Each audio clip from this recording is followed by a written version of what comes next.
মা বাবা তো ভালো ছেলে দেখবে, মা বাবা তো ভালো মেয়ে দেখবে, কিন্তু আমাদের সমাজের ছেলে মেয়েরা এই সুযোগটা কয়জনে দেয়?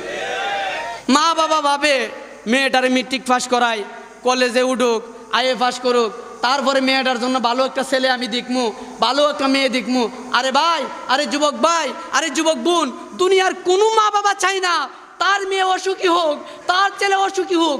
আপনি কেমনে যেই মাটা আপনারে 10 মাস 10 দিন পেটে ধরছিল, যেই মাটা আপনারে নিজে না খাইয়া খাওয়াইয়া বড় করছে, যেই বাপটা নিজে না পড়ে আপনারে পড়াইছে, মানুষের বাড়িতে কাজ কইরা পড়াশোনা করাইছে, আজকে আপনি যোগ্য হয়ে গেছেন, আজকে আপনি বড় হয়ে গেছেন, এই বাবের সিদ্ধান্ত আপনি মানেন না, এই মায়ের সিদ্ধান্ত আপনি মানেন না, আপনি নিজে পণ্ডিত হয়ে গেছেন, যৌবনের চাহিদা আপনার কাছে বেড়ে গেছে, দুনিয়ার খায়েশ আপনাকে ধরে ফেলছে, আপনি মা বাবার অবাধ্য হয়ে নিজে নিজে বিয়ে করে ফেলেন, নিজে নিজে কুটমিরিজ করে ফেলেন, প্রেম কইরা ছেলে লইয়া ভাগ্যা যান, মেয়েরে বাগাই নিয়ে আসেন। এগুলো কই পাইছেন? খুদার কসম, কোনো মা বাবা চাই না তার মেয়ে অসন্তুষ্ট থাকুক, তার মেয়ে অসুখী থাকুক, তার বাবা তার ছেলেটা অসুখী থাকুক, কিন্তু আমরা বুঝি না মা বাবার সিদ্ধান্তের উপর গিয়া নিজে নিজে পণ্ডিতি কইরা পরে গোপনে গোপনে সারা জীবন কান্দি।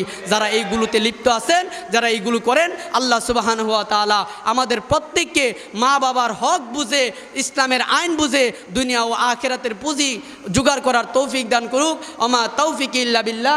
আসসালামু আলাইকুম ওয়া রাহমাতুল্লাহি ওয়া বারাকাতুহু।